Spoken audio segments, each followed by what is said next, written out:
Guys, आपका स्वागत है एक और नए वीडियो में। मैं हूं अंजलि। आज का हमारा टॉपिक है standard classification scheme. Topic start करने से पहले मैं बता देती हूँ, मेरे काफ़ी दिन से वीडियो नहीं आ रहे थे, तो कुछ कारण थे जिसका इस वीडियो नहीं आ पा रहे थे। अब मैं कोशिश करूँगी कि रेगुलर बेस पे वीडियो आए।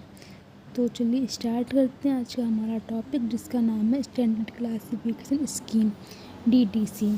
तो आज हम कौन सी क्लास पढ़ेंगे? DDC के बारे में। तो चलिए स्टार्ट करते हैं। अब हम बात करेंगे DDC के बारे में। DDC का पूरा नाम डेविड डेसिमल क्लासिफिकेशन स्कीम है, ठीक है। DDC विश्व की प्रथम वर्गीकरण पद्धति है, जिसके जनक न्यूयॉर्क निवासी मेलविल डेवी है। DDC की रचना करने से पूर्व इन्होंने ग्रंथालय का अवलोकन किया और इस बात की आवश्यकता अनुभव की गई कि ग्रंथालय में जो पुस्तक है उनका विस्थापन विषय अनुसार किया जाए तो ज़्यादा सुविधाजनक होगा। वर्गीकरण पद्धति की रचना का परीक्षण किया और परीक्षण में सफलता प्राप्त होने के बाद ही उन्होंने 1876 में DDC का प्रथम संस्करण प्रकाशित कर दिया। अब तक DDC के 23 संस्करण आ चुके हैं। तो उन्होंने सबसे पहले क्या किया, जो मेलविल डेवी ने देखा, ने ग्रंथालय में जा कि क्या क्या ग्रंथालय में दिक्कतें आ रही हैं। उन्होंने क्या देखा, जो पुस्तकें हैं उनका विस्थापन सही ढंग से नहीं हो पा रहा है, जिससे कि उनके यूज़र को व लाइब्रेरियन को बड़ी दिक्कत हो रही है उस पुस्तक को ढूंढने के लिए। तो उन्होंने एक ऐसी क्लासिफिकेशन स्कीम बनाई जिसमें कि पुस्तकों का जो विस्थापन है सब्जेक्ट के अकॉर्डिंग किया जाए। तो जो हमारी डेविड डेसिमल है, वो एक बुक है, शेड्यूल है, उसमें सारे दुनिया में जितने भी सब्जेक्ट होते हैं सब दिए होते हैं और उसी के अकॉर्डिंग पुस्तकों का विस्थापन किया जाता है, जिससे कि लाइब्रेरियन को और यूज़र को सुविधाजनक हो गया। अब हम बात करते हैं DDC के उपयोग के बाद। तो DDC विश्व में सबसे अधिक उपयोग की जाने वाली क्लासिफिकेशन स्कीम है। जितनी भी लाइब्रेरी बुक्स का विस्थापन होता है, ज़्यादातर लाइब्रेरी में DDC को ही अपनाया जाता है। अब हम बात करेंगे स्ट्रक्चर ऑफ DDC। DDC को 3 भागों में बांटा गया है और DDC का जो 19वां संस्करण है वो 3 पार्ट में प्रकाशित हुआ। तो जिसके वॉल्यूम 1 का नाम है इंट्रोडक्शन टेबल, वॉल्यूम 2 का नाम है शेड्यूल और वॉल्यूम 3 का नाम है रिलेटिव इंडेक्स। और तो ये 20वें संस्करण से 4 पार्ट में प्रकाशित होने लगी थी। Introduction table, volume 1 introduction table, volume 2 schedule, volume 3 schedule, volume 4 relative index. तो क्या स्ट्रक्चर के 3 पार्ट में है। 19वें का 3 पार्ट है, इंट्रोडक्शन टेबल, शेड्यूल और रिलेटिव इंडेक्स। और 20वें पार्ट से ही 4 पार्ट में, इंट्रोडक्शन, शेड्यूल, रिलेटिव इंडेक्स। और 20वें संस्करण का शेड्यूल 2 बार कर दिया। पहले तक 1 बार था, अब दूसरी बार 2 बार शेड्यूल कर दिया। तो ये था हमारा structure. What is called DDC? प्रथम संस्करण में संख्या को विस्तार देने के लिए मेलविल डेवी ने 3 अंकों के बाद डॉट बिंदु का प्रयोग किया, इसलिए इसका नाम क्या पड़ गया? DDC पड़ गया। DDC एक पूर्णतः परिगणनात्मक प्रणाली है, इसमें प्योर नोटेशन का प्रयोग किया गया।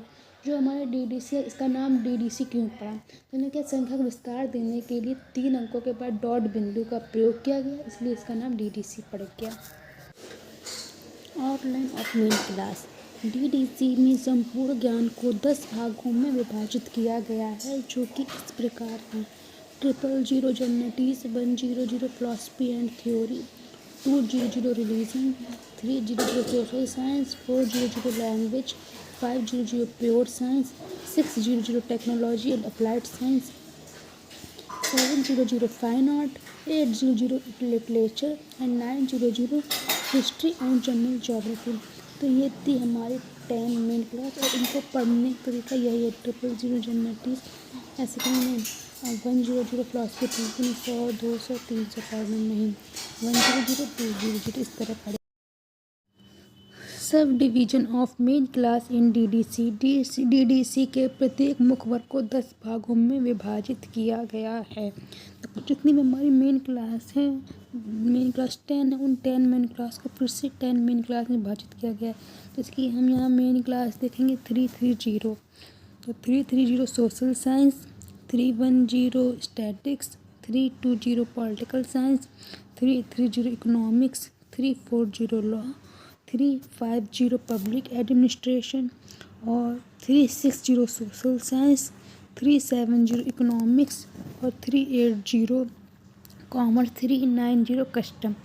ये थे हमारे सब डिवीज़न। जो ये 380 एजुकेशन है, ये बहुत ही ज़्यादा कॉम्पिटिटिव एग्ज़ाम में पूछा गया क्वेश्चन है।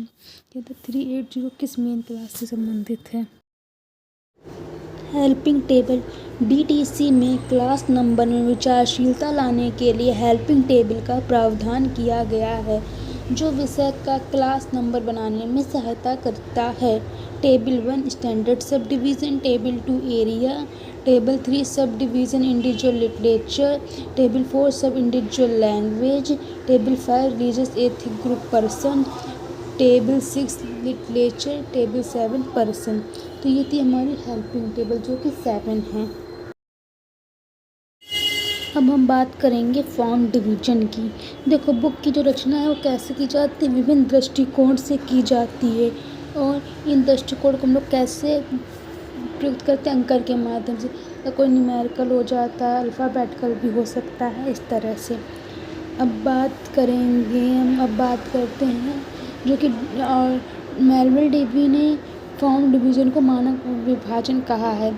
तो ये मानव विभाजन के अंदर क्या क्या आता है? Philosophy and theory, 02 outline and handbook, 03 encyclopedia dictionary, 04 essay and literature, 05 periodical and serial publication, 06 conference proceeding, 07 study and teaching, 08 collection, 09 geographical treatment. अब हम बात करेंगे इसके बाद एग्जाम्पल के माध्यम से समझेंगे। चलिए देखते हैं एग्जाम्पल। अब हम लोग समझेंगे एग्जाम्पल। देखो, हमारा टाइटल दिया है डिक्शनरी ऑफ साइंस। तो हमें पहले इसमें सबसे पहले हम लोगों को खोजना है टाइटल। तो टाइटल क्या है हमारा? साइंस। और हम लोग का साइंस किस मेन क्लास के अंतर्गत आएगा? तो हमारी सबसे पहले मेन क्लास है 5 प्योर साइंस। हमने आपको मेन क्लास 10 मेन क्लास बनाई कि cultural generality, 10 philosophy, 20 religion, 30 social science, 40 language and 500 pure science. तो वो साइंस हम लोग के अंतर्गत आएगा। और 03 क्या है? हम लोग ने फॉर्म डिवीज़न में पढ़ा था, तो 03 डिक्शनरी हो जाएगा। तो हमारा टाइटल क्या हो जाएगा? 503। इसी तरह हम लोग बात करेंगे थ्योरी ऑफ इकोनॉमिक्स। इकोनॉमिक्स किस मेन क्लास के अंतर्गत आएगा? 300 के अंतर्गत आएगा।